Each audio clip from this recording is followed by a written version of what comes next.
Hello everyone, welcome to Karnataka LMS. I am Latarani HM, Assistant Professor, Department of Mathematics, Government First Grade College, KR Nagara. Today, I discuss about the complex analysis.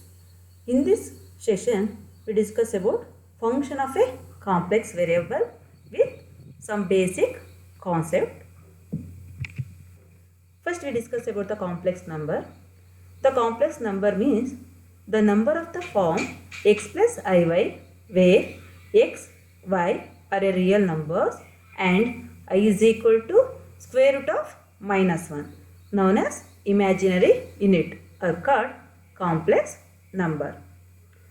If z is equal to x plus iy is a complex number, then x is called real part and y is called imaginary part because y is associated with the imaginary unit. This is denoted by x is equal to real of z and y is equal to imaginary of z. The complex number can also be written is in the form of z is equal to r into cos theta plus I sin theta is called polar form.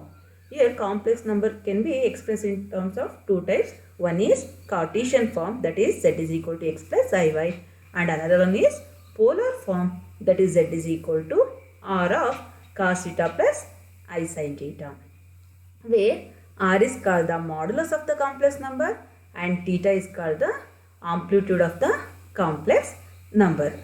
Here we have the relation between Cartesian form and polar form. What is the relation between Cartesian and polar form means we can express r in terms of x and y, that is r is equal to modulus of z because modulus r means modulus, that is modulus of complex number which is equal to, we know the for z is x plus I, mod of z is square root of x square plus y square, and theta can be expressed in terms of tan inverse of y by x, where theta is always varies from minus pi to plus pi.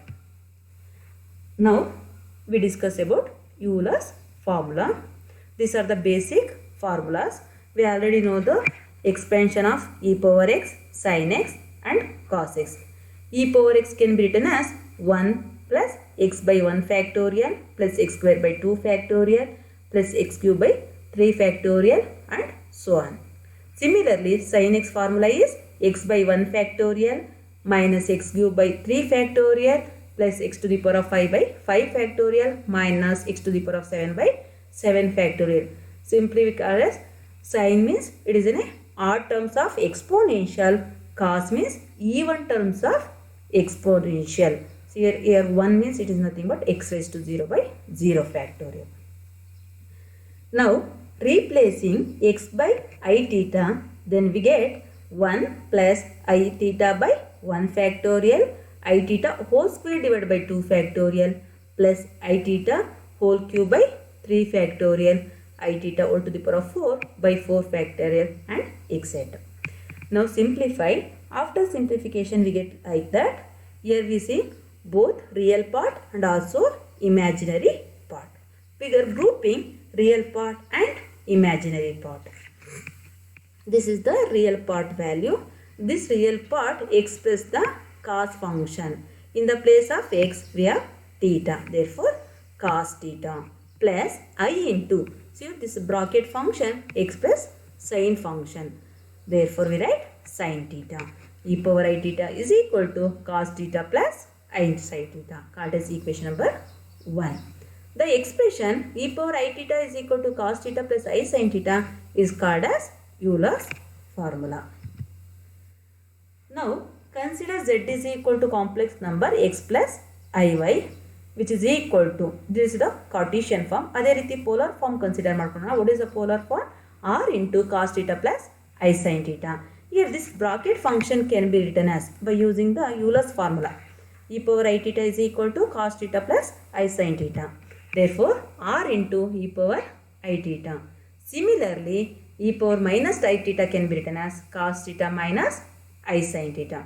Now call this as the equation number 2.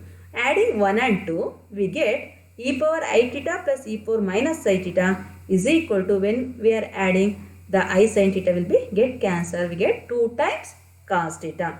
That is cos theta is equal to e power I theta plus e power minus I theta by 2. Similarly, subtracting 1 and 2, we get e power I theta minus e power minus I theta is equal to 2I sin theta. Now, again replace theta by ix, means we have to express in terms of complex number, imaginary function. Then equation 3 gets cos ix is equal to e power x plus e power minus x by 2.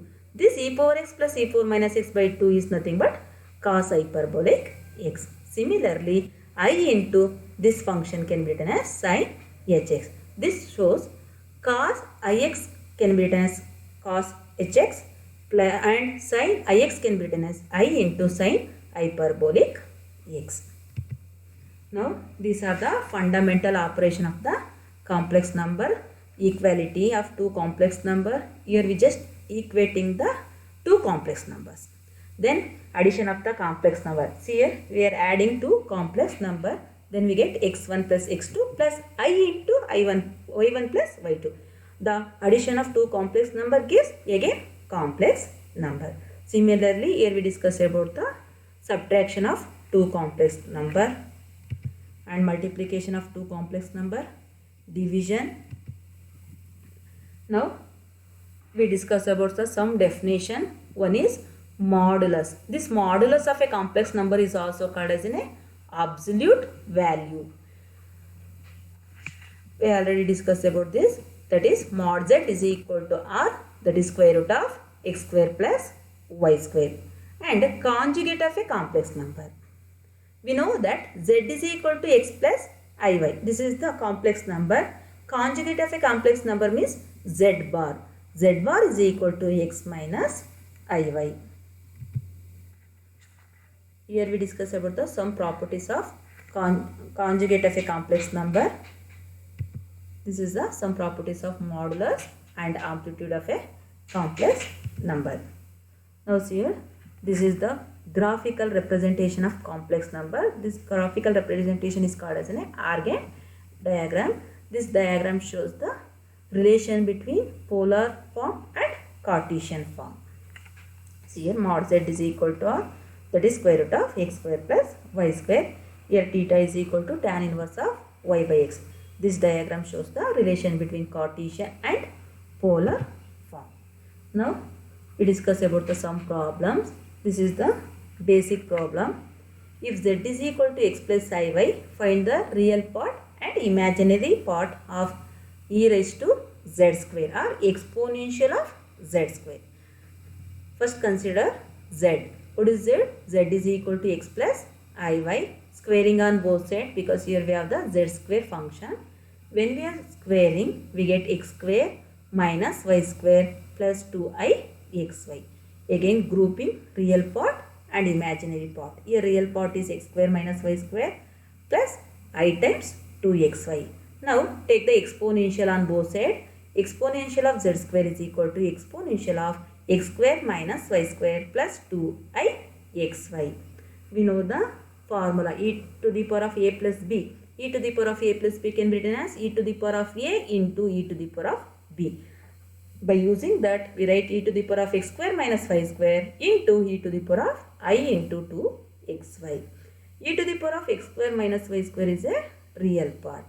Now, by using the Euler's formula, we know that e to the power of I theta, e to the power of I theta can be written as cos theta plus I sin theta. In the term function, in the place of theta, we have 2xy. Therefore, cos 2xy plus I sin 2xy. Now, real part of exponential z square is e to the power of x square minus y square to cos 2xy, and imaginary part is e to the power of x square minus y square into sin 2xy. One more problem. Find the real and imaginary part of exponential 5 plus I pi by 2. Exponential e to the power of 5 plus I pi by 2 can be written as e to the power of 5 plus e to the power of I pi by 2. Use the Euler's formula for this. In the place of theta, we write pi by 2. E to the power of 5 cos pi by 2 plus I sin pi by 2. We know the value of cos pi by 2. What is the value of cos pi by 2? Cos pi by 2 value is 0 plus I sin to the power of pi by 2 value is 1. That is 0 plus I. Hence, real part is e to the power of 5 into 0. That means 0. And imaginary part is e to the power of 5 into 1. That is e to the power of 5. Thank you.